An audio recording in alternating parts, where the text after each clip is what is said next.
Yeah, basically, I've laid a few pieces of paper in front of you. The first is just the expenditure budget with the changes that we made in the last meeting and where we currently stand on it. And also the revenue budget that matches up with that in the process.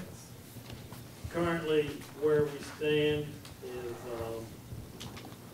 this revenue budget does include the 5 cents that's previously been discussed, and is still pulling money out of surplus.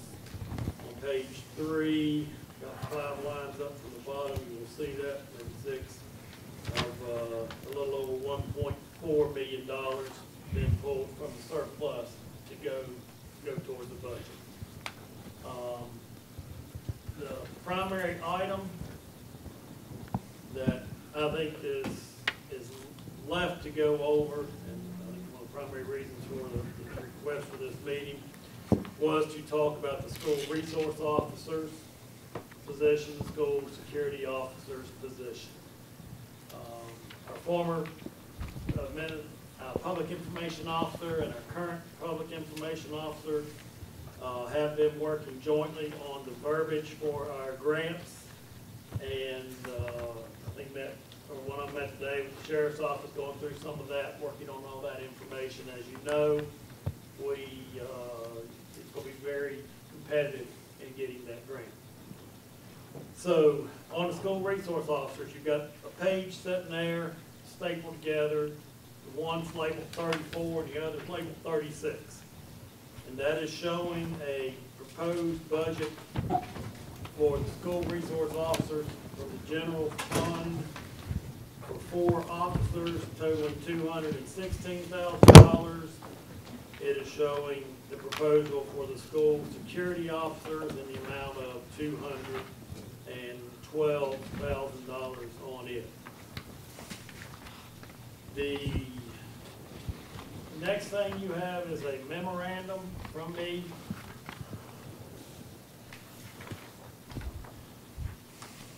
And the second page of that, this is the proposal. I'll let the sheriff update it to go over it, but basically I've summarized it. He is proposing 10 part-time positions or 10 part-time employees for the schools, in addition to the full 4-time SROs. Proposes one of the full-time SROs to be a supervisor / floater. He is proposing to provide the additional vehicle for the 4th officer, which removes $26,000 that we had in our budget showing for purchasing of a vehicle. In addition, he has indicated he will provide funding for 2 months for the full-time SROs from the PAF. Taking salary and benefits, that's approximately $29,000. In addition, he indicated he will be providing the $2,500 hazardous duty pay supplement from the PAF for those positions. But in general, it's $55,000 in cuts to the budget, and what he's proposing to provide for the 2 months of payment, and then the $10,000 for the part-time position. And as you can see, that total budget comes out to about $478,688.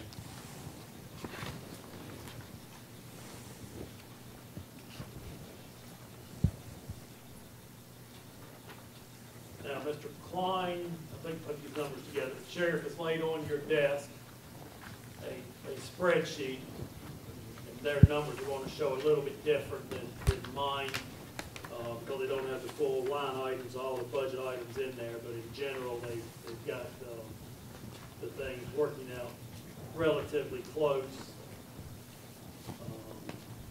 showing the budget, and they're taking the car out the first year and putting the car back in the second year, and and their calculation of 2 month salary at the $24,752.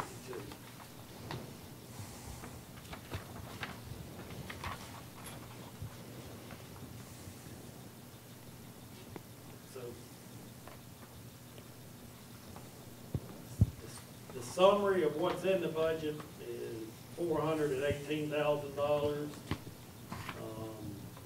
Summary of what the sheriff is proposing is 478 on my sheet, but obviously there are the PAF contributions that he's talking about going towards that. You all can open it up for discussion, or I will give you my recommendation and go from there. Well, we'll open up the board for discussion. Anybody have any questions? Do we need to do our disclosures, or did we adjourn last time? I can't remember. Okay. I'll go ahead.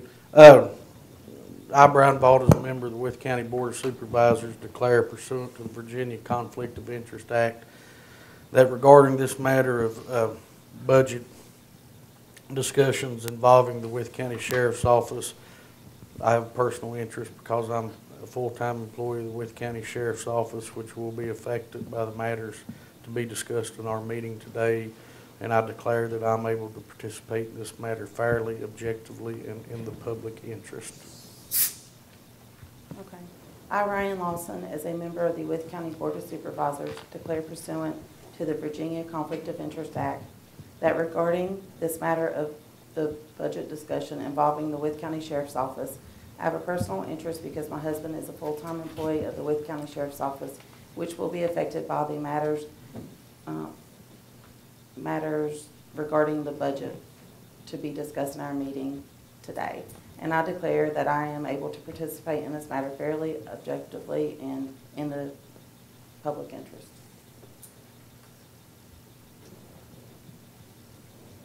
Okay.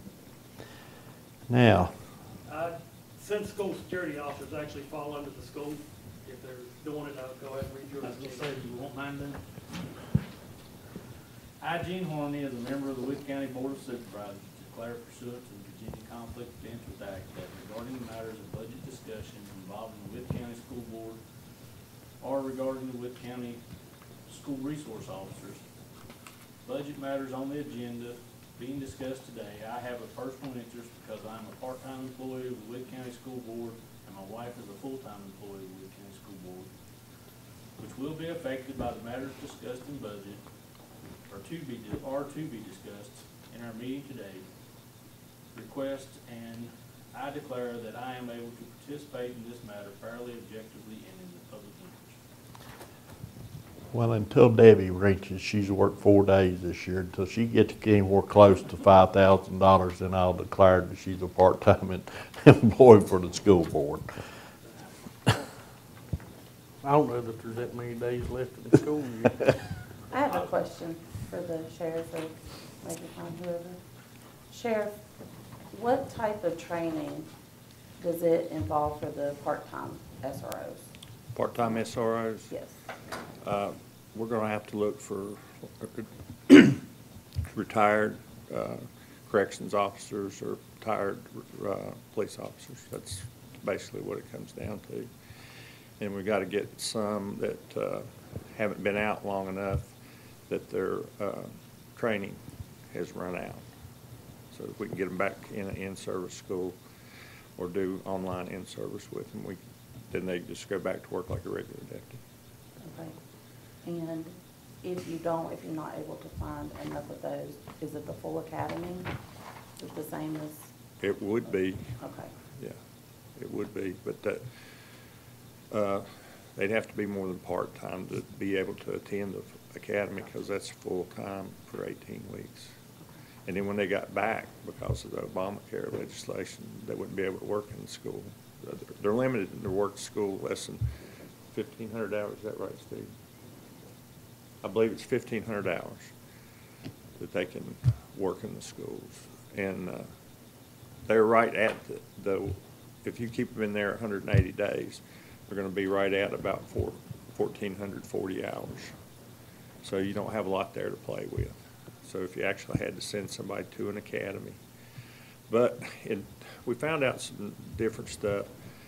We tried to find out, Doug Cooley helped us, got in touch with the lady in Richmond who does the SRO, SSO. She's the grand poobah of that stuff. And she said DCJS really hasn't mandated any training for SROs at this point. There is an SRO school. How long is that, Chief? I think it's, at one time it was 2 weeks, but now I think they've trimmed it down to like 4 or 5 days. Well, she said that they're offering that, but that there is no mandated training for SROs. So he says pretty much left up to the locality what kind of training they want to require them to have. Unless they're under the grant. Unless they're under the grant, and then you have to go by the grant stipulations. That's the point. The grant did have something about you had to go through on the grant on that. It has a lot of stipulations. The grant, you can't put anybody in the school unless they've got at least 3 years of service, and it's got several things like that in there. But if we're hiring them locally, then we decide what they have to have. You're saying the DCJS SRO basic training is less than 2 weeks, you think? I think it is. And I'd have to look at it. we're in the process of getting that lesson plan, so if we go this route, we can host it in-house. We just have to open it up to the academy area where we'd able to do the training. And the training costs are not going to be any different for SSOs and SROs. So the academy has one fee, so whichever route you go, that's not a factor. It's factored in on both SROs and SSOs.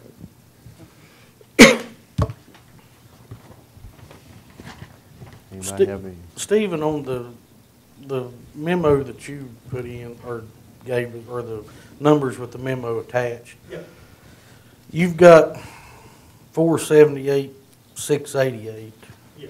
and then if you subtract the 65,000 approximately that the sheriff said that he would pay out of the PAF, that knocks it down to 413, 688 Yes, sir. that the Board of Supervisors would have to come up with, correct? Yes. And that would be for 4 full-time SROs and 10 part-time SROs who would be law enforcement officers. And then, based on the spreadsheet you gave us with the SSOs and the grant, our general fund funded SROs, I'm looking at 428, Yep. 22. So, am I correct in saying the sheriff's proposal is cheaper with more My coverage? comment all the way through has pretty much been SSOs and SROs cost about the same thing. You're looking at $15 an hour, you're looking at the same thing in uniforms, you're looking at the same thing in cost. But if they're under law enforcement, they fall up under the 1440 versus the 28 hours a week, or whatever the hourly Well, thing is. That's one conversation I had with the sheriff today. The positions, it may take more than 10 people to do these positions because still is going to have the problem of falling under the Affordable Care Act requirements of exceeding the 30 hours per week over the time frame. And we don't want to start offering health insurance for each one of these on top of it, because that's about another $75,000 if you had to have offer health insurance. But there's more, what I'm saying is there's more flexibility because they're considered law enforcement. You know, because law enforcement's under that 100 and how many ever hours, a 28-day cycle. It's different, two different animals. Yeah, this- These guys got to work like the court guys. Okay. But right now, we've got them working 28 hours a week. But the Obamacare legislation, it's an average for 1 year. So you've got enough but Stephen might be right. If something happens, I mean, you're just really close. If something happens, let's say a school got locked down and it was late in the day and we left it under lockdown till like 7 o'clock. We just added 4 hours to that. So let's say they run into a bus wreck on the way home or something, and they feel like they gotta get out and direct traffic until they can get somebody there to work the wreck. But with a floater, you could send them home early to cut that time back. It may, I told the sheriff today, I said, it may take 13 or 14 people to do this. And it may be rotating a couple people through schools or whatever the process, or a floater floating around. And it's the same thing with the SSOs. For 10 schools, we were talking about, probably 18 to 20 people for the 10 schools, because you couldn't go over the hours thing there as well. If you add a couple positions, the only cost you're increasing basically is the one-time cost, correct? They're still working the same total number of hours. Yeah, you're just working a different person to save the hours for the guy that's regularly there. And they would probably bounce around to wherever the guy that's getting too many hours in is at. But my only concern about this is the same concern I've had with the SSOs. I don't know that we will be able to staff 14 by the time school comes around. They're just hard to find. Staff what we can and keep looking. That's what we're gonna have to do. Well, and I think, I think Tim would agree, if you look not only at the sheriff's office, but the town PD and the state police, a lot of people that were not that old when I started are starting to age out. And I think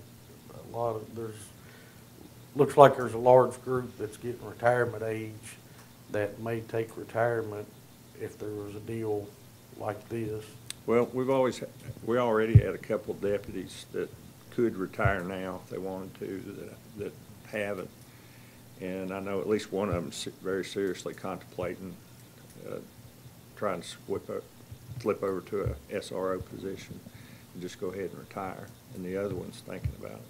So, and you're going to have people like that in Smith County and Blaine County and Pulaski County and Grayson County. So once we get the word out, it may not be as big a problem as we think. But I think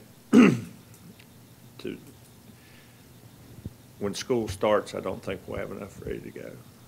So we'll just use the ones we have and hit the elementaries and middle schools with those guys and have them on and off. And then hopefully by middle of the school year, we can be up to snuff. I think it's a great plan. I still am in favor of 8 full-time SROs, but. Well, ideally, I am too. I think I'm fighting a losing battle on that one, but this covers the school from beginning to end, and that's my ultimate goal, so. If we went with the full-time officers, do you think you could have them in the schools by fall? I don't know, because they're going to have to have 18 weeks of training before. We'd have the same problem either way, wouldn't we? Yeah. But it's going to be, since they're not mandated training, it'll be kind of easy for us to do in-house and online and keep these guys' certifications up. Anybody else got any more questions? Stephen, on one concern that I brought up last time was, of course, the vehicle, and according to this, excuse me, according to this, the sheriff's going to provide 4 vehicles to get the program started, and then we're going to have to come up with, I guess, starting the second year, replacing vehicles. That's what they've got in the proposal, is looking at that. I mean, Yeah, I mean, and that. based on, I know. think that's still gotta be, budget items in the future, where you go with this. Because Is this something that we could look at, maybe as we replace a vehicle a year, maybe cycling the old vehicles to the part-time people so we can get a vehicle in front of that school? I mean, it could be something you look at. I mean, that's, I mean, I guess I'm asking, how are we limited on adding vehicles to the county insurance? I mean, I know is that a problem, or? it's not a problem to add vehicles to the insurance. It's a set fee when we do it, you just add them throughout the year, but I can't remember, was it 460 some per vehicle or something like that? So, Joe, and that gets into the discussion of the broad discussion of who's buying the vehicles. You know, if the county's gonna be buying the vehicles, then you gotta do, from the board's perspective, you gotta do the cost benefit analysis. Is it worth it getting $24,000 from them for 2 months summer employment, or the idea that you all talked about of collecting 100% of the fines and forfeitures, because you also have other times throughout the year when school's not in session, can they be writing tickets and doing that? So from the board's perspective, that's still an analysis that you all need to make on that, on which way we go.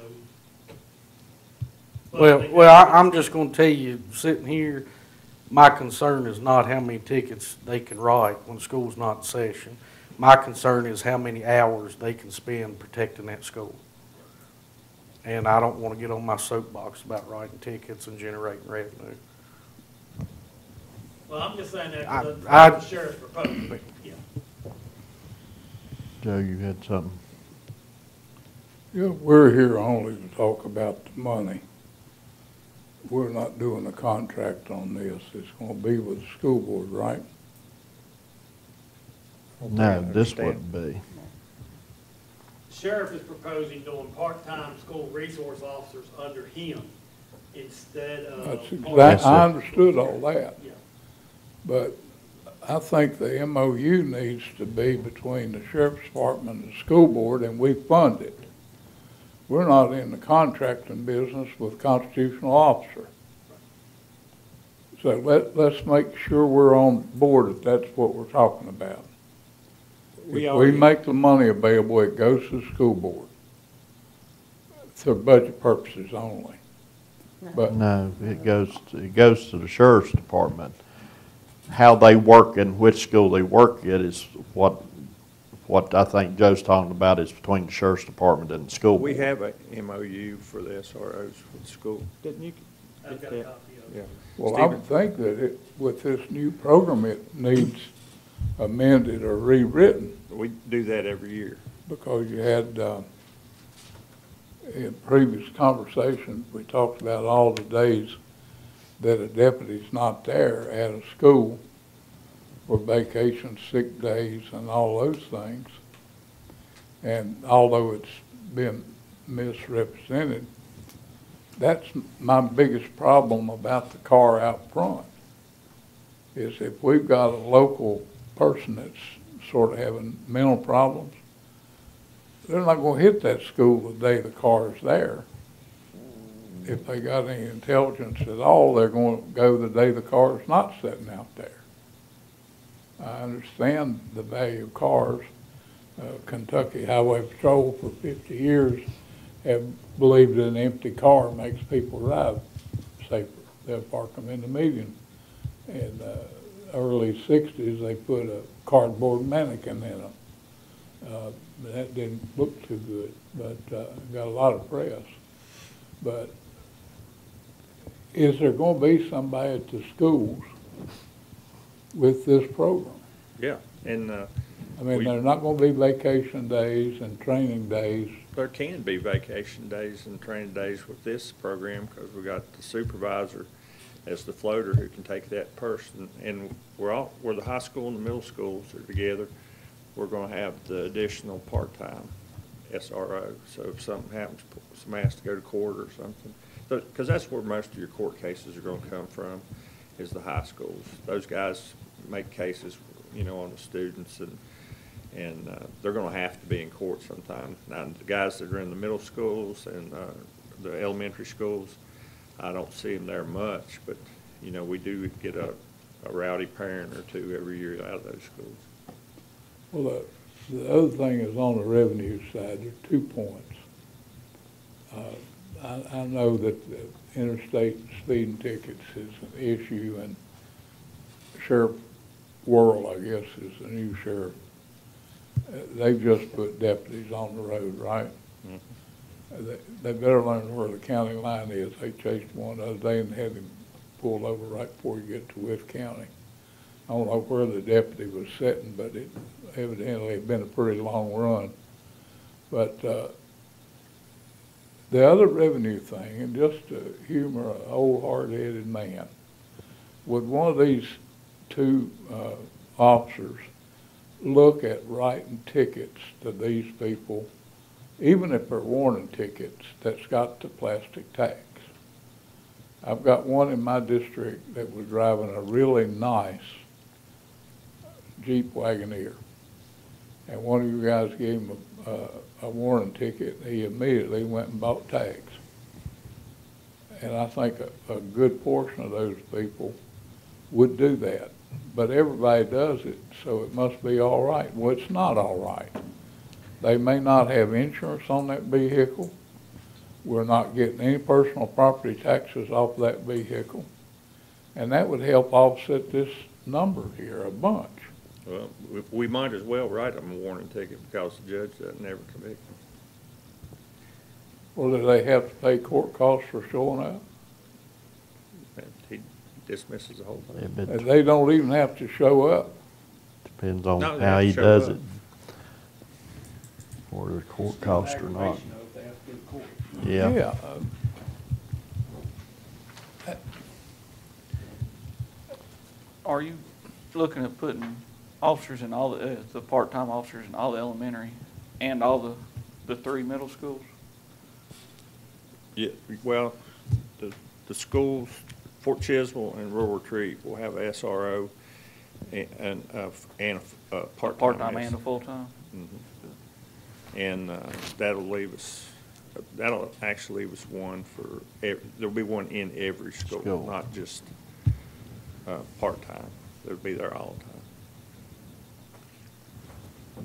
And if you think about it, it's a pretty good job for these guys that are thinking about retiring, because, you know, school, snow days, you don't have to work, and you get every weekend off, and then you get. Long couple months. Easter, long Christmas. Yeah. And the summer off. I mean, it's a pretty good deal for some of these guys. Like being a teacher, but you ain't gotta worry about SOLs. The part-time through the sheriff takes away, you know, the school had indicated they would be fine with SSOs, but their preference is SROs. It takes that liability off of them in the process. We got initial calls from them for what that's going to be. And we don't have to have insurance through VACOR, right? Doesn't take anything additional through that, no. Did you ever get a VACOR price? Yeah, I did. It was about, I put in the budget $10,000. They said their estimate was around $8,000 for 10 officers. So, And what was the liability or the amount on that? I put 10,000 in the budget. They estimated. But I mean, for how much? Oh, they haven't sent the coverage information in yet, so I don't have it. It appears to me we asked the sheriff to make some concessions, and I think him and his cohorts there have done a good job. I'm ready to move on. The board, anybody on the board has anything else? Well, one of the things we said at the original meeting was ask the school board to participate, and I think they can. I know they can. But if y'all are ready to vote this and just be a tax, but with good management and a new superintendent, the school could find part of this money. If they would. Well, you know, I think this proposal, it shows that just what Mr. McRoberts said, the sheriff's got some skin in the game. The board's gonna have some skin in the game. And to go back on what Mr. Hale said, I don't think it would hurt to ask them to service the vehicles at the bus garage and possibly contribute to the fuel for the vehicles. And then we can sit down and, you know, we can tell the public, we've, you know, hashed this back and forth, and all three, or two boards and one agency has gave something to make this happen. Yeah, it's, you use the right word, they've got something in this. But I like cash better than some service.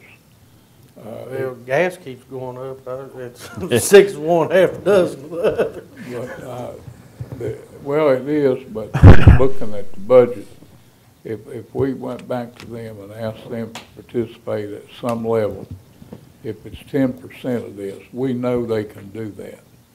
In a budget that big, you can find that kind of money. I've always wondered about found money, but it seems to be somewhere I've never found it, but public entities can find money. And if we ask them for 10, would that be, what, 40-some thousand dollars, Stephen? I'd like for us to do that. Ask for some money and gas and maintenance on vehicles. Then they can do that. Well, let's just take a consensus of the board, because it's, Let me will. say one thing before you do that. I don't think the school board should be in the law business. They got enough on their hands dealing with autism. I don't know how many kids they have out there, but I'm sure there is a bunch of. This man, that's his job. He knows what he's doing. Let's let him do it. So, I guess my only Now, question. boy, well, let me finish. I didn't say not have him doing it. It's rather than take it all out of our county budget, ask them to participate a little bit and do a better job of management. You know what they're gonna tell you, don't you? Oh, yeah, they haven't got a penny. but, I guess the only comment I'll throw out is the number on the part-time that we're going to go with. This is talking about 10, covering 10 schools, and I think it's going to take time to fill these positions as it is, and we may not even spend it all in the first year. Is that the number that we want to put in there? Because this is looking at 4 full-time positions and 10 part-time positions. Speaking strictly from the budget side of things, we're looking at $420,000, about the same thing, and my comment was going to be the same thing on the school security officers. What's in the budget is obviously looking at $50,000 in grant funds coming in for school resource officers. Don't know that we'll get it, but we've got that in here in the budget. But the school security officers program with $202,000, now we're looking at moving that over to the school resource officers. Do we want to put that much in there? I mean, this is about a $420,000 impact on the general fund of the budget. without the 50,000 grant. About 50,000 grand. So what are you suggesting, if we don't get the grant, go with 3 full-time? And I think that's up for you all to decide. I think you advertise the budget as 4 right now, and then you know what's in there. If you don't get the grant, then you gotta have that discussion with the sheriff on where you go from there. Okay. But all I want to know is the consensus of the board that we go with this plan with 3 or 4 SROs full-time and the rest part-time. Brian? Yes. Did you say Brian? Brian. I'm sorry. Brian. I wonder why you're sorry. I want to go with, and I understand what Mr. Bear's saying, I want to go with 4 because I think the sheriff's gave up something, and I think he needs that 4th person as a floater, and especially to supervise how many ever part-time people, because if you don't have that, it's gonna put something else on one of his other employees. Well, we're going to advertise in the budget for 4. Yeah. But if the grant comes back, we may have another discussion on that. But all I want to know is, Yes, I Go with like this plan. Sorry. Yes. Charlie, Ryan, Yes. Joe, Yeah, I like the plan, we ought to fund it. Coy? I I just want to get rid of all the crazy people and we don't have to worry about this, but that ain't gonna happen, so yes. Let's start on And I Christmas tree. agree. Who's gonna Renee. take your seat? What I will do, I will take the Don't 200, take my seat. the 212,000 that's in the school security officers is gonna come out. The $216,000 that's in the school resource officer is gonna be changed to this budget here of $478,000. So that'll be what's updated and put into the budget to be advertised. So I mean, you're gonna divide it up with the PAF and what the sheriff is, it will, the number will go in there as a whole, but obviously we'll show the part of that funding will come out of the PAF, yes. make sure that, you know, everybody knows the total cost of the school resource officers is $478,000. Yep. Okay. Thank you all for everything. Thank you Yeah, for thank you, Sheriff Charles. getting this together for us. We've been going in circles for months, so it's a nice outcome. Yes. All right, one other budget item, just doesn't involve you all, but you're welcome to stay as long as you want. Not you run. Thank you. I'll call you. Civic organization request. Currently, I have in the budget $14,500, which is the same amount as what we had last year. The column to the right is the request that we have received. And you can see what we have previously funded. So I guess the question comes down to, I assume the first four lines stay in the budget.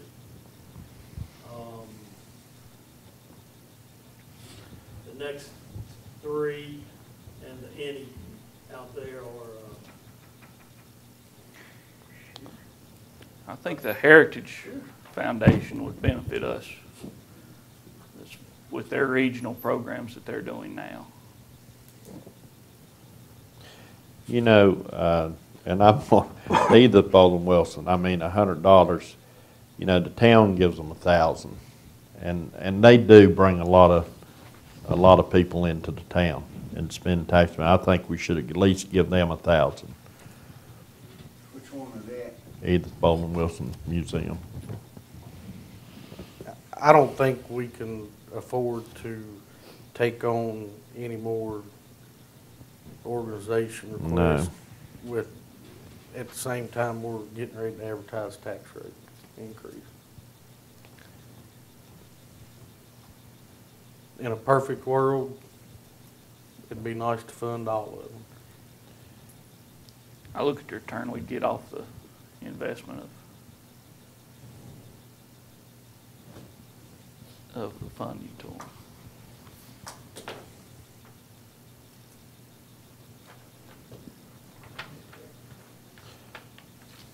William King Museum.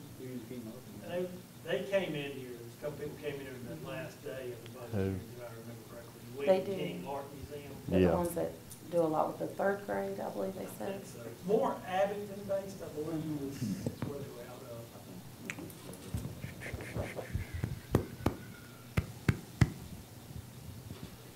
Yeah, that one and the tour of the land, I did not really see us putting anything with. The only one was the Southwest Virginia Heritage one. I don't think 10,000 is all, but I didn't know if it was a small amount or just leave it at zero. You don't have Chautauqua counted into this. Chicago's in a separate, Okay. place in the budget under tourism. So to everybody knows, Chautauqua applies every year for a $5,000 grant, and the county has matched that 5,000 grant for 17 years that I've worked here, and for longer that Martha's worked here, so, that's been in their standard all the time. Is there 10,000 in the tourism budget? No, Is there any?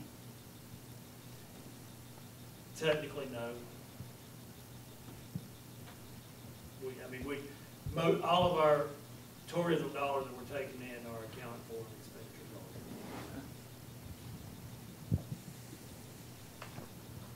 So any other changes to that?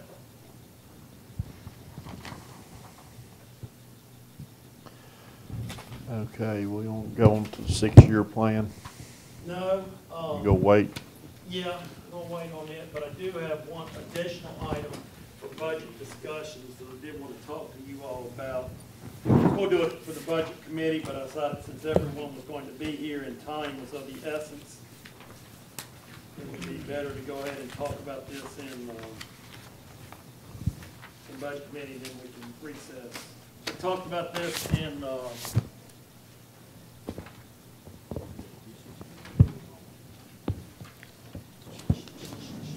I saw that box of nabs back there. Is that dinner in your mind? Yeah. didn't know if everybody ate before they got here or not, but, that's a backup plan, yes. Talked about this to the Progress Park Committee the other day. There are 4 sheets in here. Might get one more. I've got an extra one. Baco VML Finance. As you all know, we have the budgeted in the budget this year, but we went ahead and asked for proposals because interest rates are going up.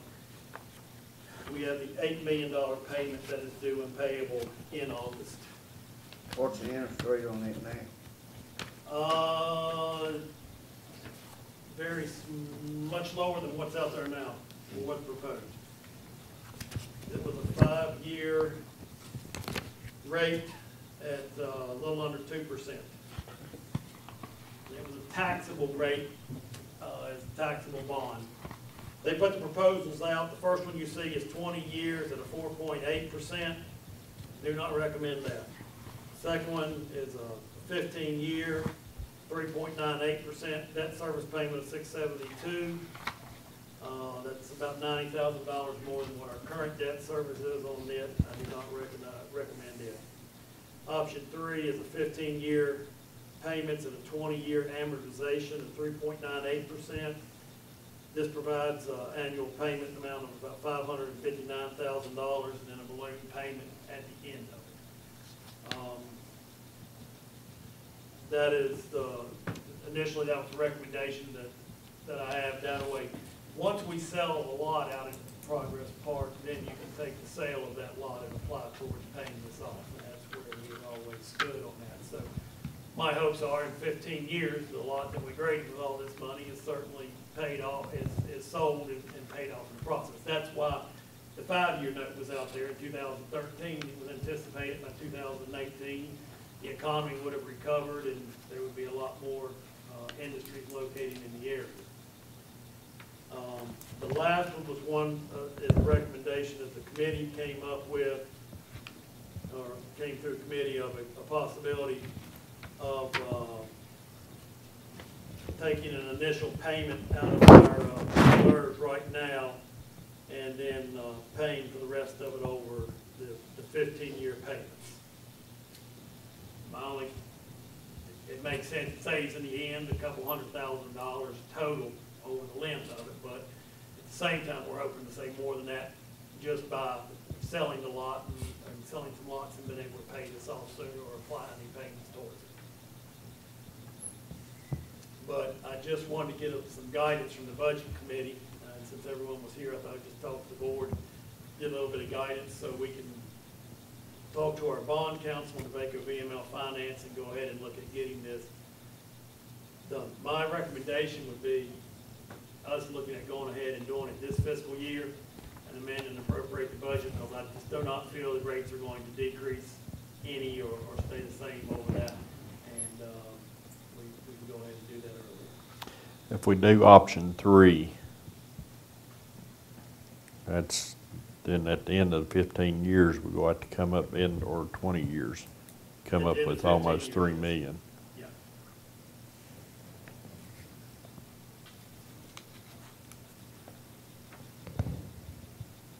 And option 4 is similar. It's a little bit less than option 4 because of your discounted payments over time with the upfront payment. The difference between options 3 and 4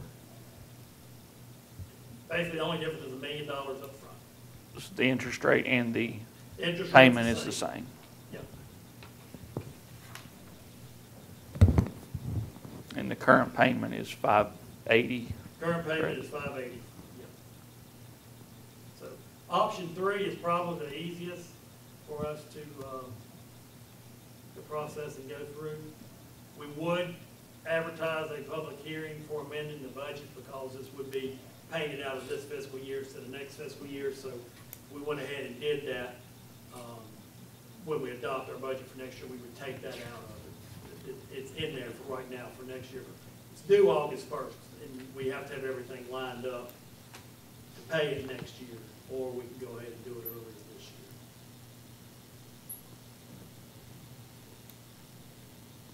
year. Are we going to do any serious consideration of paying the debt service down? It seems like that we just keep adding debt because our finance is good. And it's just like having, ever since I've been here, we just keep adding debt and don't know much about long-term debt.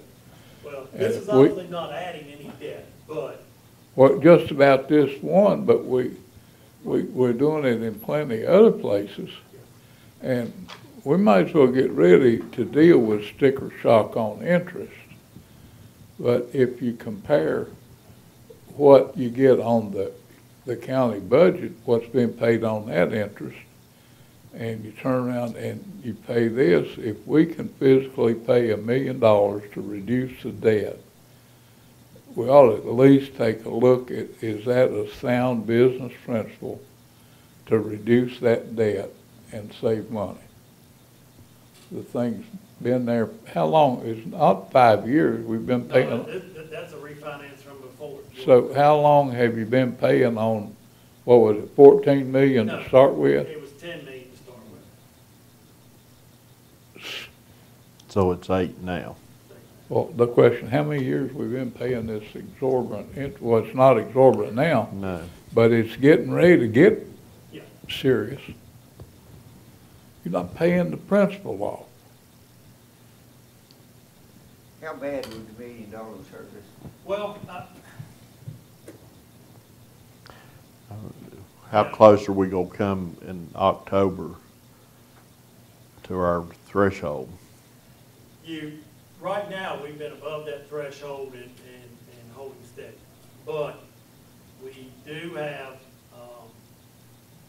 this year we will drop, between the budget, we had $2.5 million that we know we moved out of reserves into our general fund, and that's showing in our level right now. That'll drop as we spend that out of it. It's, it should, based on where we are and our level that's come in, we should still be above our threshold if we were to do so. And in general, the only reason that it would be advantageous towards this one is because of the taxable interest rate. The 3.98% is higher than the 3.25 things we've been getting for the tax exempt rates.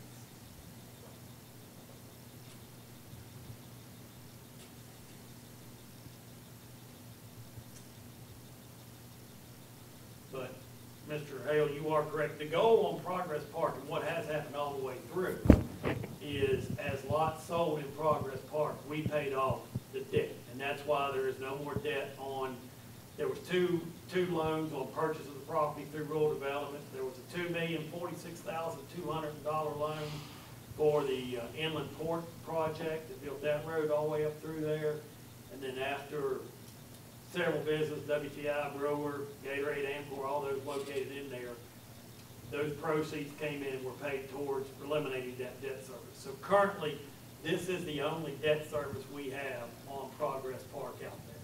And the principle that the county's always followed is when you sell a lot, when you bring in money from the lot, the first thing you do is apply those funds towards the debt service payment. But it's been stagnant for 7 years. Been stagnant for, yes. And we haven't done anything about the principal in 7 years. We just keep paying Well, we've it. been paying principal down on this over the 7 years, yes.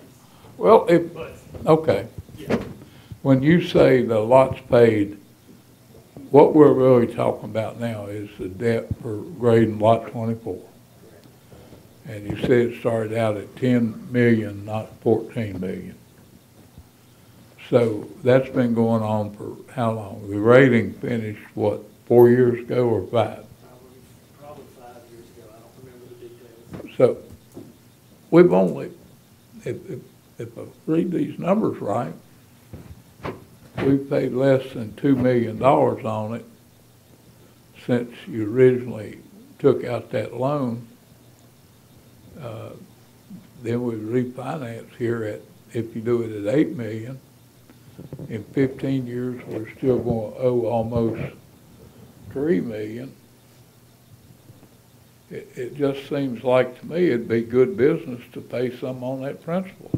Well, I mean, we could go up to the top, the option number 2, go to the 15 years at 3.98%. Add additional debt service each year in the process. You can take the same option of paying some money down there. Yeah, it doesn't have to be $1 million. They'll accept anything on the principal we pay, right? Yes. There's no penalty for paying off the principal.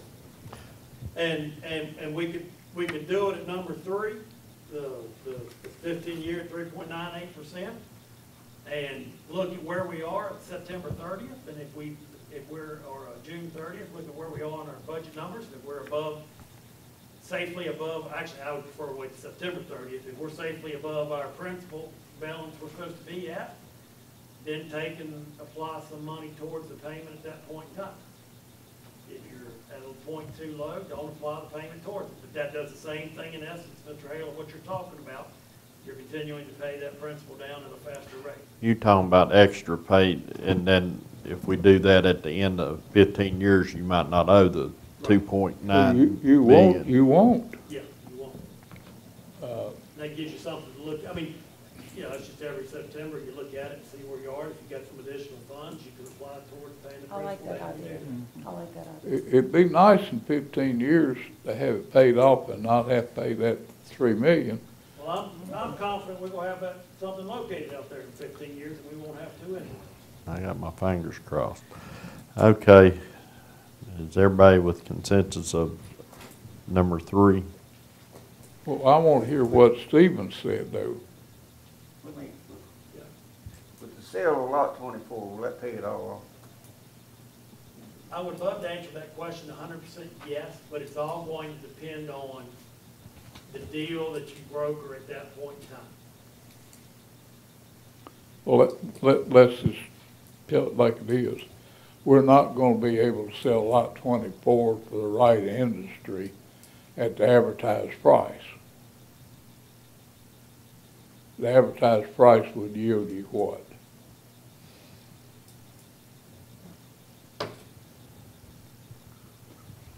If we sold all 235 acres, about 9.4 million. If. Yeah, at and advertised that's not going to happen. Right.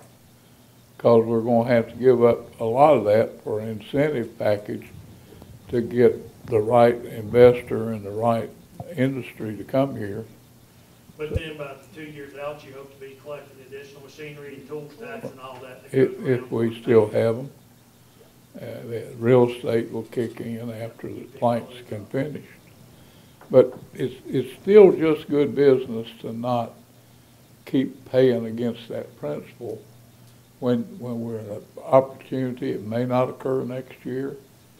If you don't have the money, don't pay any on the principal, but it's just good business to pay that principal down as interest goes up. We only rent money, and the rent's going up.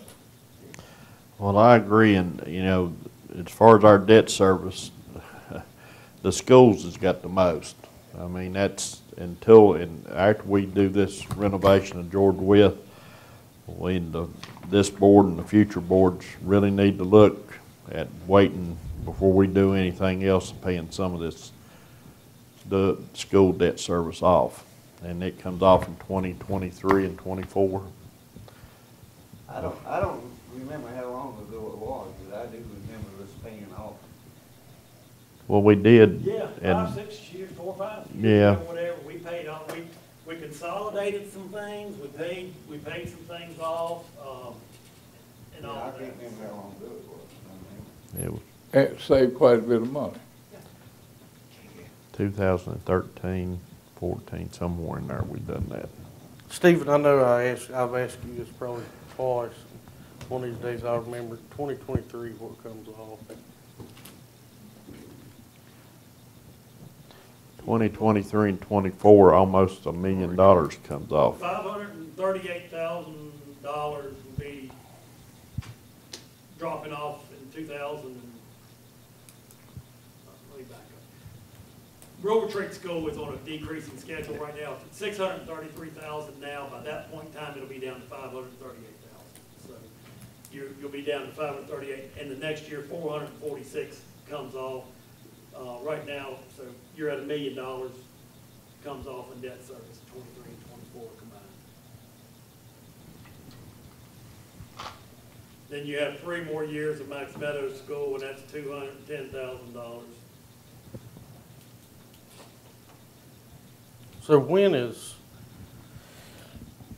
So theoretically, if they break ground on George Wythe this summer, what are they saying, 16, 18-month project? I doubt they'll break ground until next year. You know, they've got the advertisements out. Do they? Yeah, so they're planning on, getting ready to go forward. Yeah, they've already made plans at the school also, but they hope for the day school lets out, then all the summer, all next school year, and then all the following summer. Did you just say they've advertised it without it being funded? They have advertised the project, yes. They had a pre-bid meeting. Yeah. I mean, you funded them $10 million. Mm-hmm. They've got that out there. And then they've been talking we're having a public hearing tonight, obviously, on the refinancing. That's the other item from there, is the Sun Trust, and obviously, that one will go through tonight. Well, educate me. Are they talking about adding this other $5 million by change order instead of open bid? Well, they're hoping that they have an indication of where they're going when they get the bids back in. They'll have an indication of where we're going with the budget. But, I mean, they can bid it out and see what it's gonna cost. yep. And I mean, they don't have to accept it. I mean, they don't have to agree to enter into a contract until they get the money, but we put things out to bid to see what they come back at. That's not what I just heard Stephen say, Tim. He says I think you said they put out $10 million. They're putting out the whole shebang. They put the project out to bid, yes. Well, But I don't know. but whether- which project? I mean, I'm assuming the whole shebang, because y'all said we have to have a price to know what we're looking at in the process as well.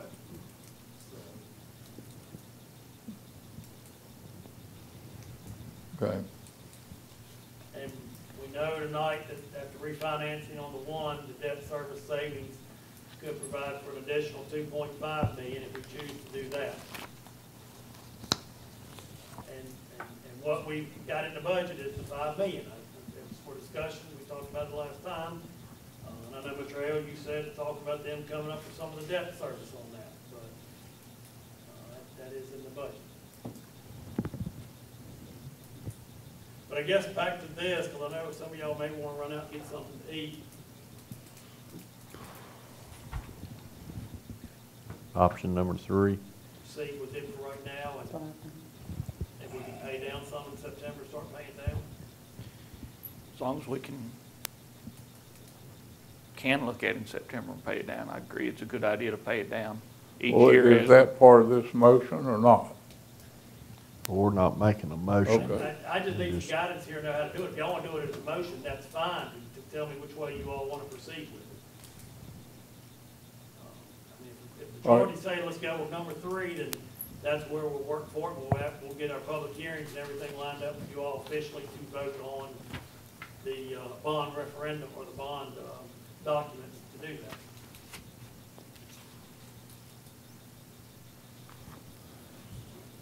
Let me couch the word a different way. is this discussion going to be memorialized in what we're going to accept? Yes, unless you make a change. If we go with 3, we're going to make the statement that you'll revisit this in September and see if we're in a position to pay more on the principal. Okay. Is that good with everybody? But number 3 don't say that. Well, Is that something that you've added? no, I mean, that's a board's option to look at it. Our bond counsel needs to know how to draft the bond documents up. They drafted the bond documents for $8 million over 15 years, $8 million over 20 years. That's what we need to let VACO VML Finance know that's what we're going to do. This gives us the flexibility. If we have some extra money, we can pay it down. If we don't have extra money, we can leave it as it is. And it gives us some flexibility in our budget. And all I ask is that we have some assurance that come September, we will visit it and we will look at real numbers Well, to see if we can pay something on it. in every financial package you get on every day meeting, it's got the general fund balance that shows in there. It's got a chart in it that shows where our reserve amount is and where we are in there. So that information will be there, and come September, we'll take a look at it and see. Okay. Or total, when we have the September numbers in. Okay. All right, thank you, Mr. Chairman. Okay, you have anything else? No, sir. If that's acceptable to everyone, on the budget, we will advertise the budget with the changes to the school resource officers that we just discussed. And, we will have all of that out for discussion. Okay. And if we are looking at going ahead and closing on this $8 million, which it sounds like everyone's in agreement to go ahead and do it, I could go ahead and drop $8 million out of next year's budget, and we can go ahead and look at doing that in this year's fiscal year, doing that. Okay. I don't see any reason to wait till August, and we can take the bids we've got now and go ahead and finalize that. Safer. See, I agree. I agree too. Okay, with nothing else, we'll be in recess until 7 p.m. I'll call us back to order from recess. We have Jonathan Hammond here from Grace Lutheran Church to do our invocation. And would everyone please stand and remain standing for our pledge. Jonathan? It is baccalaureate and graduation season, so Rural Retreat graduates heard this quote on Sunday. I thought I'd share it with you as the opening to our prayer. This is a quote from Mother Teresa. People are often unreasonable and self-centered. Forgive them anyway. If you are kind, people may accuse you of ulterior motives. Be kind anyway. If you are honest, people may cheat you. Be honest anyway. If you find happiness, people may be jealous. Be happy anyway. The good you do today may be forgotten tomorrow. Do good anyway. Give the world the best you have, and it may never be enough. Give your best anyway. For you see, in the end, it is between you and God. It was never between you and them anyway. Lord, help us in the midst of these conversations tonight to be about the good of your people in this place. May the decisions and conversations be guided in a way that will build up and not tear down the walls in our community.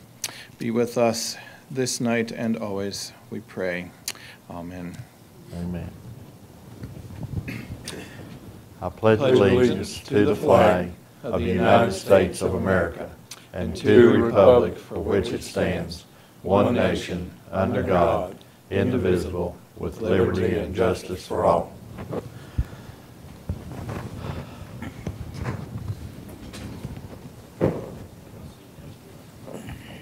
Okay, again, welcome everyone. Before we get started in our agenda, we have a presentation of some sports resolutions. Mr. Vaught, will you do the honors? I actually thought I was going to escape this, you know. Come on up, Josh. Josh, I hate your parents didn't make it tonight because I actually remembered when your mom and dad went on their first date, and I used to work with your dad. Here I am. I never thought this is where I'd end up. But Wythe County Resolution 2018-02, a resolution honoring Josh Wynn of the Rural Retreat High School wrestling team. Whereas senior Josh Wynn completed a very successful and distinguished high school wrestling career, earning 4 individual state championship titles. And whereas Josh first defeated the wrestling competition in the 2015 Virginia High School League State 1A Wrestling Championship, taking the state title in the 113-pound weight class. And whereas Josh again advanced to the Virginia High School League State 1A Wrestling Championship in 2016, garnering the state championship title in the 120-pound weight class. And whereas Josh once again competed in the Virginia High School League Group 1A State Championship in 2017, netting the state title in the 126-pound weight class. And whereas Josh completed the 2017-2018 wrestling season with an overall record of 41-1, and yet again advanced to the Virginia High School League Group 1A State Wrestling Championship. And whereas Josh defeated the competition, capturing the 2018 state championship title in the 138-pound weight class, earning his 4th consecutive state title. And whereas the Wythe County Board of Supervisors officially commend Josh Wynn for his outstanding dedication, athletic ability, and sportsmanship. Now therefore be it resolved that the Wythe County Board of Supervisors present this resolution to Josh Wynn in recognition of his 4 state championship titles, and be it further resolved that a copy of this resolution be incorporated into the official minutes of the Wythe County Board of Supervisors adopted the 27th day of March 2018. Congratulations.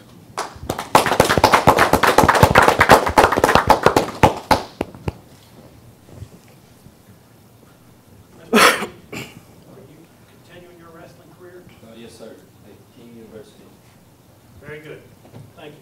Congratulations. I bet you they're glad he graduated. You sure you don't want to come back next year? Part-time? Ethan? We already done. We already. Now Ethan's a junior, and this is your 3rd wrestling championship. Wythe County Resolution 2018-03, a resolution honoring Ethan Martin of the Rural Retreat High School wrestling team. Whereas junior Ethan Martin completed a very successful 2017-2018 high school wrestling season with an overall record of 41-1, and whereas Ethan advanced to the 2018 Virginia High School League Group 1A State Wrestling Championship, and whereas Ethan defeated the competition, capturing the 2018 state championship title in the 182-pound weight class, earning his 3rd consecutive state title.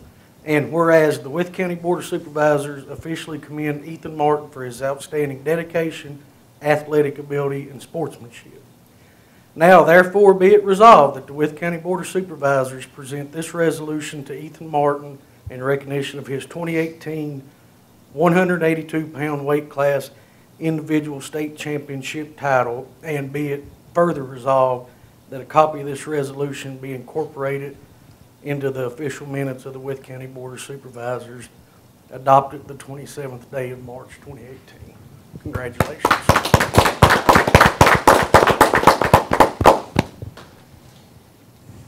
Do it again next year. I'll have to get up here and read all that.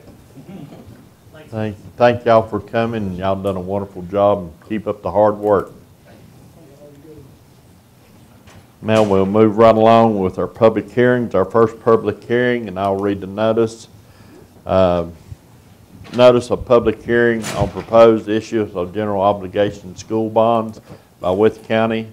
Notice is given that the Board of Supervisors of Wythe County, Virginia, the board, will hold a public hearing on the proposed issuance of general obligation school bonds or notes, collectively the bonds, by Wythe County to the Commonwealth of Virginia for the benefit of the literary fund.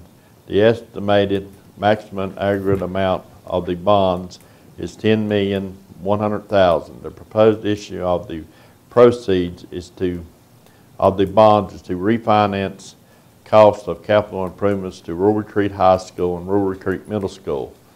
The public hearing, which may be continued or adjourned, at which persons may appear and present their views on the proposed bond issuance, will be heard at 7:05 p.m. or soon thereafter, as matters may be heard on May the 8th, 2018, before the board in the boardroom of the County Administration Building located at 340 South 6th Street, Wytheville, Virginia. I will open the public hearing for comments. I know we didn't have anybody sign up, but I'm going to ask Mr. Byer to give a summary. Yes, Mr. Chairman, in 2008, the County School Board had applied for the Literary Loans Funds.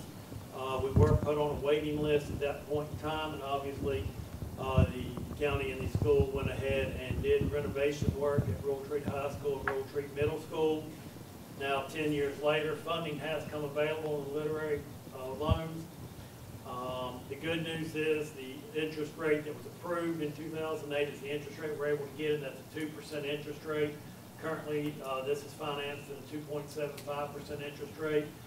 So we're fortunate that we're able to refinance this at this point in time at a 2% interest rate. Okay, do we have anyone in the audience that would like to speak on behalf of the bond issuance?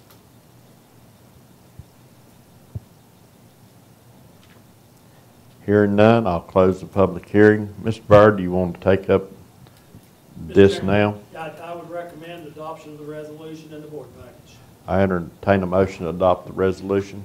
I make it motion. Do I have a second? Second. I have a motion and a second. Any discussion or questions?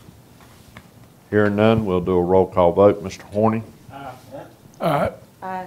Aye. Aye. And the chair votes aye. And I'll close the public hearing on that and open our next public hearing.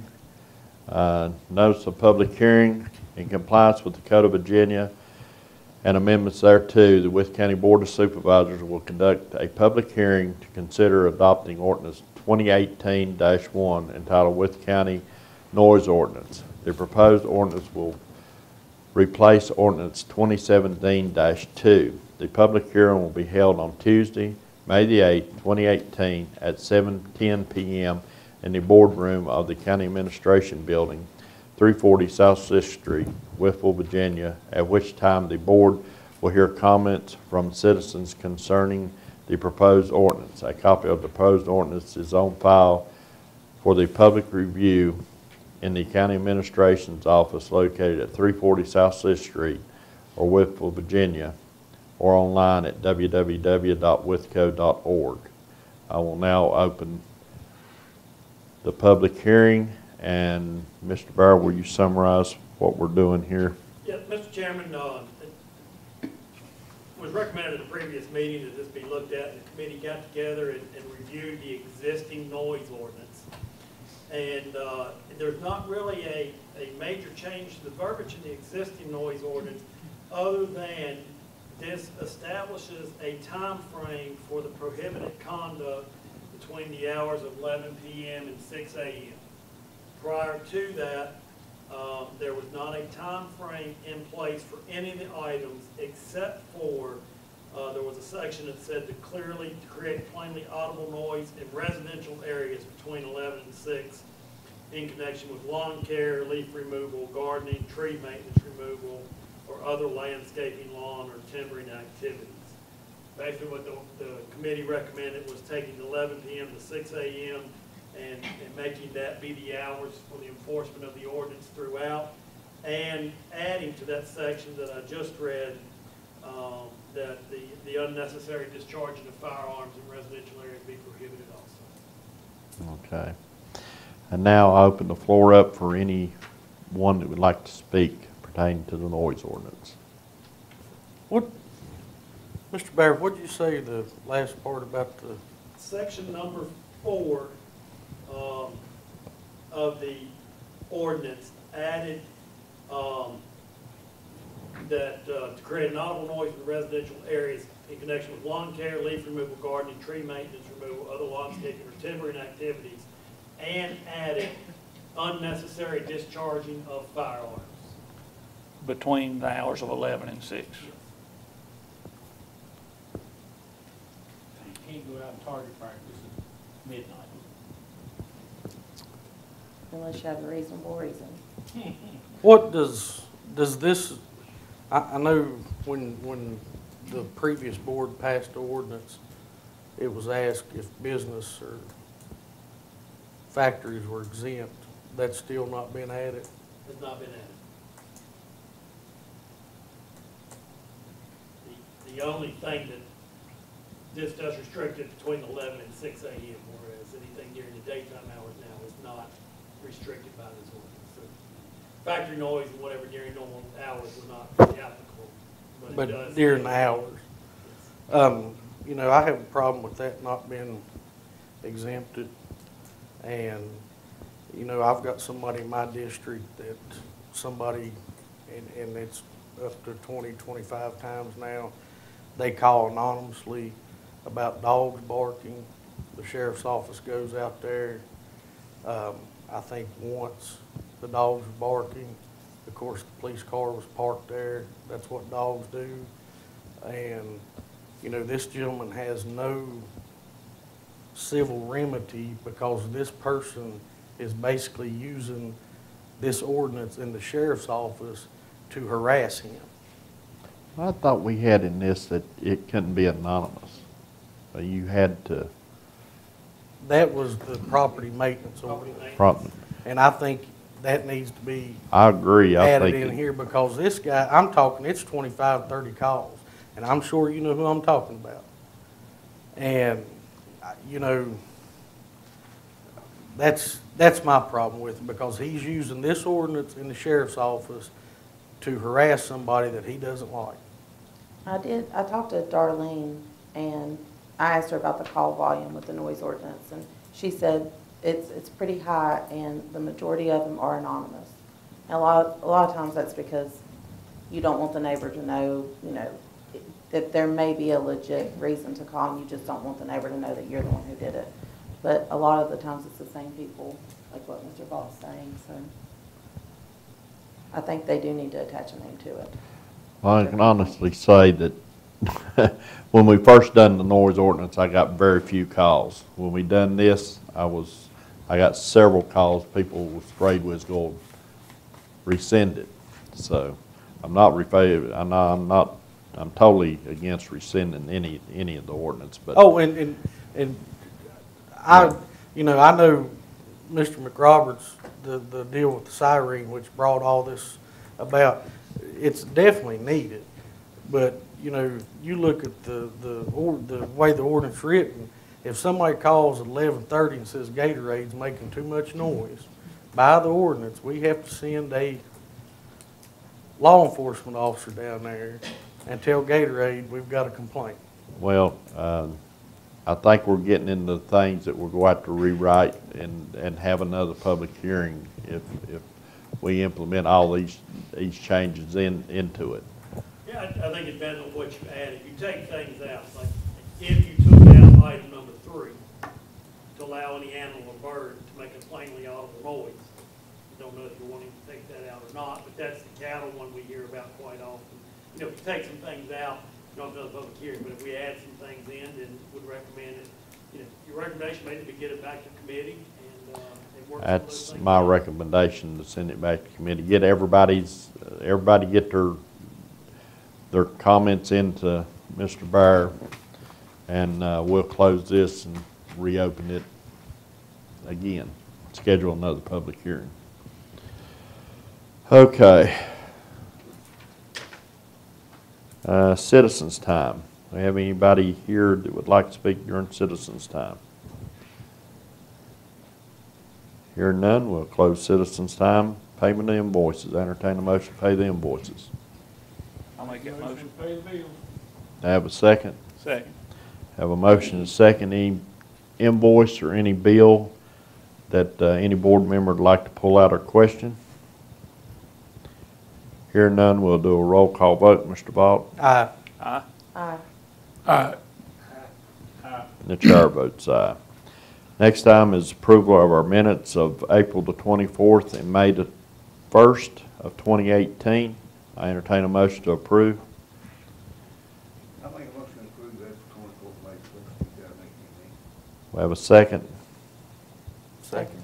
Have a motion and a second. Any correction or changes be made to the minutes? Hearing none, we'll do a roll call vote. Mr. Horny? Aye. Aye. Aye. Aye. And the chair votes aye. Next item is the Apex or ARECA appointment. That's the Apex Authority appointment. The Apex Authority has made a recommendation, haven't they?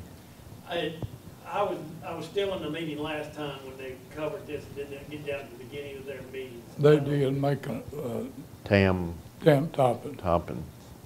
That's who they recommended. I entertain a motion. We Make the motion, accept their recommendation. Yep.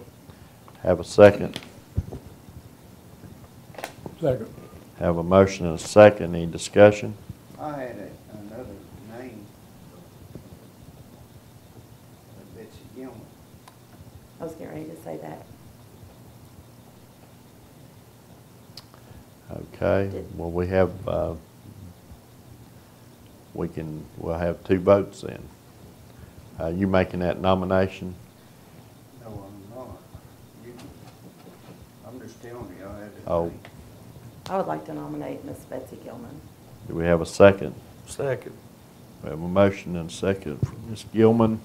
We'll take Mr. Tompkins first. We'll do a roll call vote since we have two nominees. Mr. Horny? So you're taking a vote now for Mr. Tam? Yeah. Correct. No. Aye. No. Aye. No. And the chair votes aye. Okay, since it's a 5-2, there's no use taking 4-2, 5, 4-3. I'm sorry.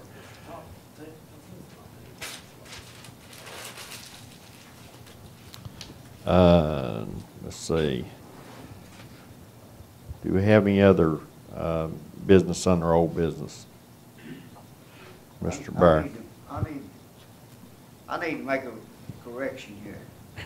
I voted on that, and there's a check in there that was written to me. So can I change that to abstain and vote? For the On chair. the invoices, Yeah. Pull that invoice out. you want to do a reconsideration? Yes. Request I'm sorry. Reconsider the invoices. That's, they have a motion I will make a motion, we reconsider the invoices. to have a second. Second. Motion second. All in favor say aye. Aye. Opposed? Okay. We have a motion to approve all invoices except the one for McRoberts Auto. I'll make that motion. Do we have a second? Okay, we'll do a roll call vote. Mr. Vaught? Aye. Aye. Aye. Aye. I abstain. And the chair votes aye. Now, can we have a recommendation to approve the invoice for Mr. McRoberts? No, because that means we got paid.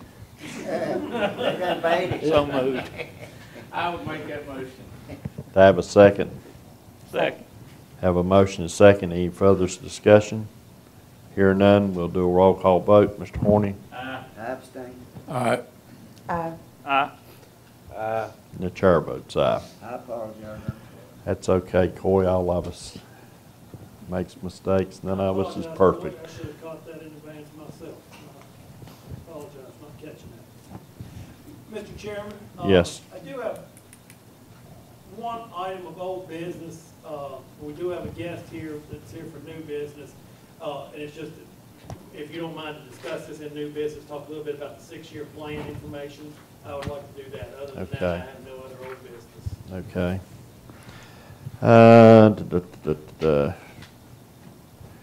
Go on into new business, resolution 2018-10, Ballard Health. Mr. Barry, you want to summarize that? What you have before you is a resolution, Ballard Health, and I'm pleased we have Miss Erica Dillard here from Ballard Health. I still want to say Mountain States, but she's the Smith County Community Hospital. Ballard is the combination of the Wellmont and Mountain States Health Alliance Group. Ballard Health is issuing a bond in the amount up to $1,160,000,000 of its qualified tax-exempt bonds through a community in Tennessee.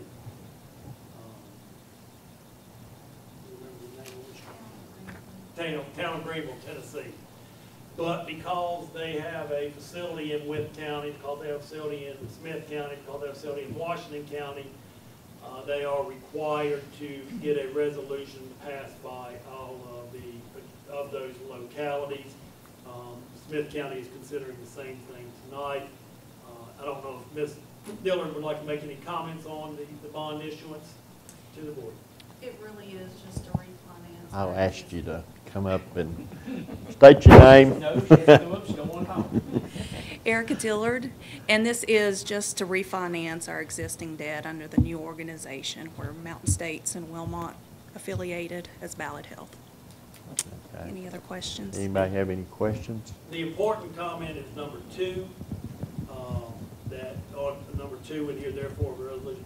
The approval of the issuance of bonds does not constitute an endorsement of the bonds or the creditworthiness of Ballard. Wythe County does not have any obligation to pay the bonds or the interest thereon or other costs incidents thereto. I Okay. agree, that's the important part. No one has any other questions? Thank you. Okay, I entertain. make a motion we approve this bond or resolution. Have a second? Second. Have a motion and a second to adopt resolution 2018-10. Any discussion or questions? Hear none, we'll do a roll call vote. Mr. Vaught? Aye. Aye. Aye. All right, The chair votes aye. Next item is Economic Development Committee report. The Economic Development Committee met on May 3rd, 2018, and recommends the following actions. Number 1 is to approve the stormwater management and indemnification agreements with JMB Investment Company pending the county attorney's review. Okay, was he enough at the committee for 3? There was 2 there that voted in Okay. approval of this. Mr. Okay. Chairman, I would add, I did speak with the county attorney today. He is, has no objections to what's there, but he does recommend combining all the agreements sort of into one agreement. So as long as the board is fine with proceeding with this, he would like to get those agreements sort of combined together, and we'll take action on at the May 22nd meeting. I have spoken with Dollar General. They have no objections to that. Okay, just, You want to hold it, you can approve it in concept, or if you want to wait and approve the actual agreement. let's just wait and approve the actual agreement. is that gonna hold up their work? No, sir, they were fine with those dates. Okay. They're pleased to have a resolution towards this and moving forward. Okay, second item. Second item is to approve payment of $110,893.50 to the Crossroads Regional Industrial Facility Authority for Project 2002-01 Pepsi Bottling Group. Okay, coming from committee, it doesn't need a second. Any question or discussion? Mr. Chairman, I would just take this as the pass-through funds for the machinery and tools tax. There was a supplemental invoice that went out to them. You have already previously approved the initial invoice. This has been paid, and we'll be going to CRIFA, and then the CRIFA board will be meeting in the near future to declare a dividend and issue payments back to the localities. Okay. Take a roll call vote, Mr. Vaught. Aye. Aye. Aye. All right. And the chair votes aye. Anything else from the Economic Development Committee? That's all. Appalachian Regional Exposition Center Construction Committee? Yeah, we had meeting one thing come up with a change order number 4. Stephen, would you explain that? The RGM Erectors has offered to provide an upgrade to the sidewalk of the Expo Center, or the Apex Center. Specs call for a room finish, but RGM and Helms Construction would like to donate a textured, stamped, colored sidewalk to match the buildings with a compass detail. The colors would coordinate with the masonry of the building. There is no cost to this change order. It's technically a $3,500 donation. We just need to execute the change order to put it in the contract and so that they can go ahead and proceed with this change. Very nice donation on their behalf. Okay, the Income Committee doesn't need a second. Any more discussion? Hearing none. Do a roll call vote. Mr. Horny? Aye. Aye. The chair votes aye. Okay, abstract of the votes. Mr. Chairman, that's just the votes from the town elections. Just, if you'd like, you can just indicate your acceptance of the results from the registrar. Okay, entertain the motion to accept. I'll make that motion. Have a second. Second. Have a motion and a second. Any discussion? All in favor say aye. Aye. Opposed? Okay. Vacation of right-of-way request. Mr. Bear? Yes, the Planning Commission has received a request from Mr. Gary Delby and Julie Wythe to vacate a portion of the right-of-way in the community of Austinville. We've done this recently in Max Meadows. This would require the county attorney to draft an ordinance for this vacation, and we would require to hold a public hearing.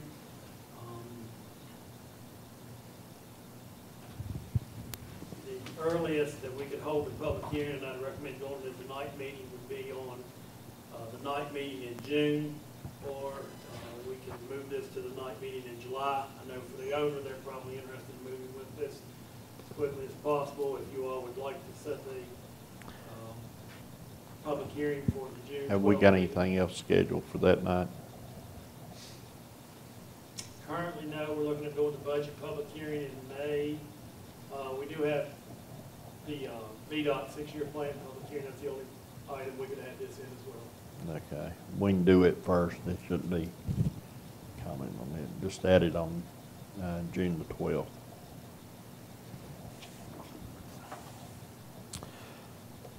Okay. New road name request.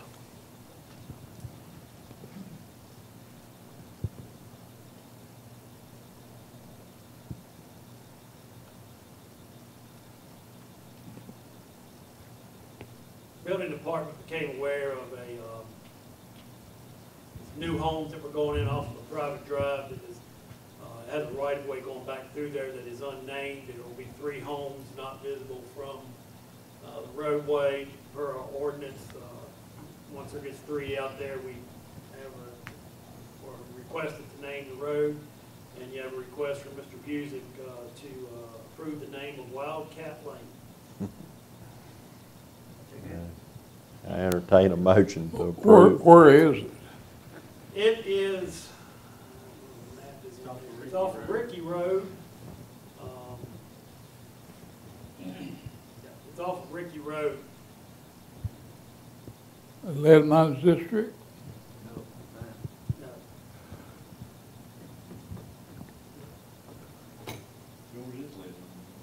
Yeah. So it is in your district. Yeah.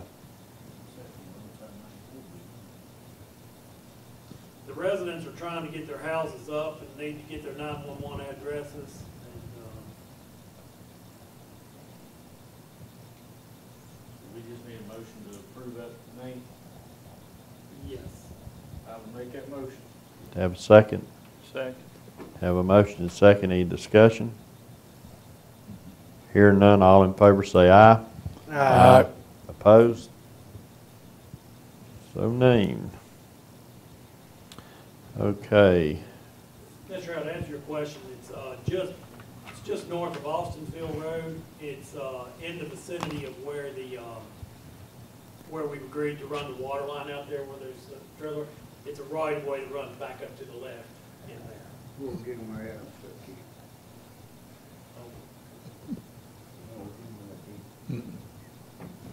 Right above the cemetery. Come in the cemetery and talk to him. okay.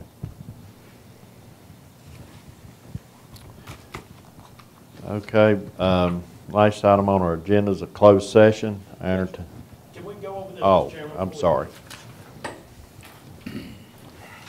Okay, our recommended six-year plan. We'll be having a public hearing on This. our June 12th meeting. Taking the road names that you all talked about the other day, we put them on, we sent them to VDOT, asked them just to confirm what you have there. There were two roads, Mule Hill and Walton Furnace Road, that were not eligible. Those sections were not eligible for rural rustic. The others are eligible for rural rustic.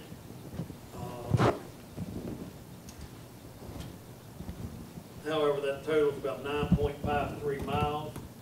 They would like to add about 6 miles, show 6 miles on the plan for initial discussion anyway. In the email that was sent, and I forwarded to you all today, they did indicate that Farmview Road did have some sections where some fence would need to be relocated at the owner's expense. In order to do that, and that in compliance with the rural rustic, they do not move fences. So that's preliminary. I haven't even asked where it is, who it is, or anything. I just got the information today. And then there was one section on Zion Church Road that was looking at the same thing. I guess what he would like to have is there a way to narrow this down for consideration to draft into the plan? So he's wanting us to take off About 3 miles, 3.5 miles. Zion Church Road. Take Zion Church and St. Luke's and the two red ones that will give you. I'm sorry, 9.53 does not include the two red ones. Oh, it doesn't? Does not, no, that's it now. Which, what is at the top on A-frame drive, or Gap of the Ridge? You said Farmview does not, or there's It some, meets the requirements, but there would have to be some negotiation with the Farm landowners view. to make certain they're willing to. off both sections of it? He didn't indicate which sections it definitely would need to be on. I called him back late this afternoon, and he was not in the office at that time. I was trying to clarify if one of them was one section or the other. And we still have to have the 6-year period, and obviously we can make revisions or changes to it at that point in time.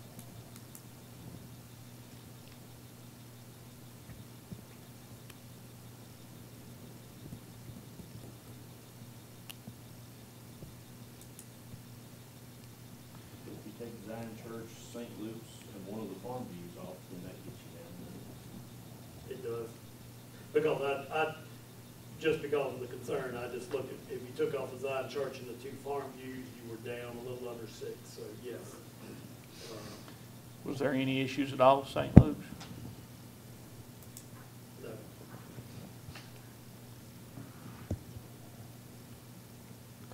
Is everybody agreeable with that? The only reason I said St. Luke's, Charlie, was because of the traffic count was down to 7. Which one was, But then again, the very top one, the traffic count's 150, and that's a dead-end road, so. Somebody ran over the meter 2 Um, times. I question some of VDOT's traffic counts. What, Mr. Chairman, what roads were you talking about? The two farm views and? Yeah, and St. Luke's, is that what you said would take it under that? I had just, because of the concerns brought up, it is, when I took off the two farm views and the Zion Church, which was the other one that had some fencing Okay. issues on it. That put it down, so I knew that Gene was talking about St. Luke's been 1.3 and the other's 1.4, so it actually takes it a little under 6, and I would rather us go ahead and send him a little over 6, and then let him tell us he doesn't have enough money to fill those.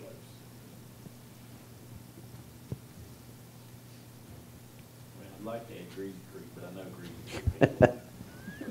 It won't qualify, will it? I know. No. I hate to take off St. Luke's because it's in bad shape. It's steep. I don't know if you all have been on it recently, but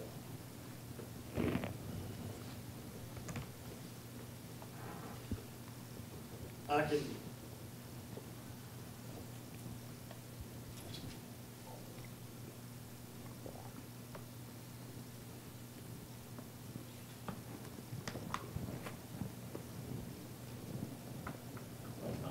I can ask. I mean, Zion Church and all of Farmview is all in my district, but I haven't had anybody that I know of that's complained about either one of them. I don't understand Zion Church where he's going, because it's 0.9 miles, that's not very far in there.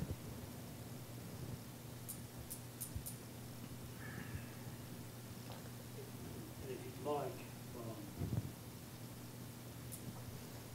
I'm just trying to think in my head, I think the 651 of Farmview is probably going to definitely have some fence problems. Well, another thing, the top Farmview is definitely going to have the fencing problems. I think the bottom one might not have it. well, you want to take the top farm view off of Zion Church, and that takes it down to about 7.2, and let him work from there and see what he can do. Yeah, it's good. All right, so the top Zion Church, 625 to 21, is that what you're saying? I mean, not Zion Church, the top Fairview. Yeah, the top Farmview, from 690 to 707. Okay. All right. I'll give him that information and let him work from there. Okay. He'll probably come back and tell you just the opposite of what I said. He'll say, no, that end would qualify, the other end won't. Just see if he'll treat us like Northern Virginia, that's all we ask. There you go. Okay. I have a motion to go into closed session Mr. under, Mr. Chairman, before we do that, can we recognize Ms. Johnson, the school board office, or school board? Oddly enough, as SOL started this week, it's also Teacher Appreciation Week. And I'd just like to express my appreciation for Wythe County's teachers. thank you, Ms. Johnson. And thank you for coming.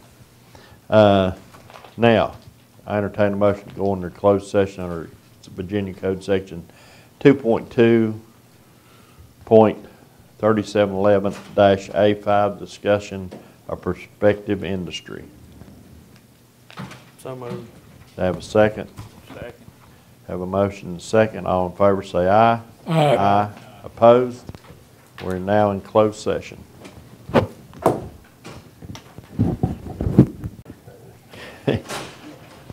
I entertain a motion to come out of closed session.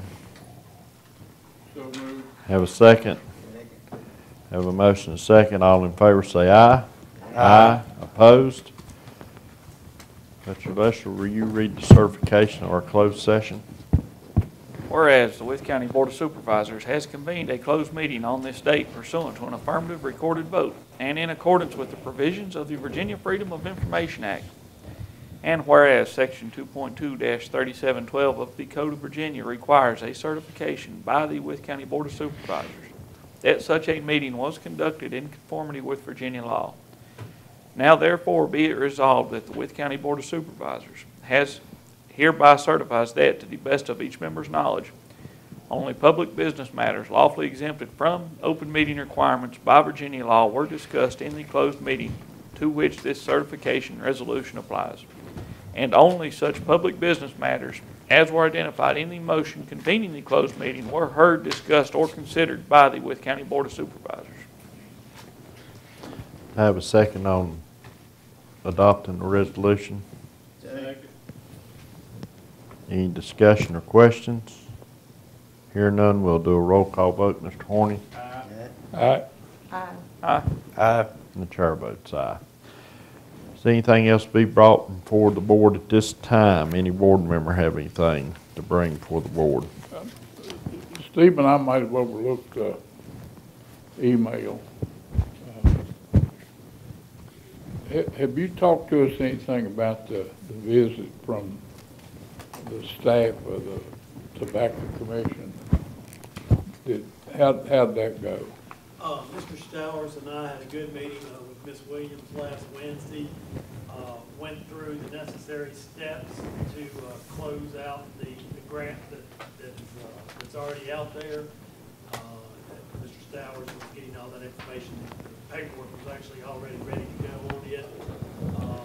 The paperwork for the $250,000 grant that we received last year, she indicated their office had just gotten that paperwork finalized through the attorneys in Richmond that do all the work now. That is why we hadn't gotten anything on it, but that information is out there for us to close on that. And also, we can go ahead and submit our request to draw down those funds immediately also. We went out to the site. She took pictures of the site out there. We discussed future grant opportunities, what we were wanting to apply for there, and had good feedback and good input from her on that. So, Well, did you get any read of what she thought about the facility and how far along it was? oh, I mean, she took pictures of it. She said, she said that, pleased to see it, and we drove around so she could see how big the arena area was inside of it. And I explained to her what was left to do and what money we still needed. Had very good feedback on agribusiness grant application for the barns out there, especially for their ability to conduct sales and have different types of things that people could use those buildings for sales events. That's key for getting grants in the agribusiness. So, Mr. Stowers and I felt very good about it, and she seemed very pleased with the progress and where we were on this. Well, as comment to what we really started out, this is an economic development project. And some of those national sales events will put people in town for 3 days to spend money in restaurants and pay us taxes and stay overnight. Some of those things pull a great big crowd because we've got more cattle than we have people here. And some really good strains of breeding stock that people come from west of the Rockies to buy bulls and registered cattle here. So if they'll come and spend some money and stay for a 2 or 3 day event, it's I think that's what the Tobacco Commission was originally set up to do. Okay, do we have anything else to come before the board? Hearing none, I declare, we don't have to recess for anything, do we? No, don't recess. We will advertise the public hearing. We will be having, I'll confirm with me, we don't have anything else until the 22nd. We'll have a regular meeting during the day, and we'll come back at 7 p.m. that night for our public hearing on the budget. Okay. So we are adjourned.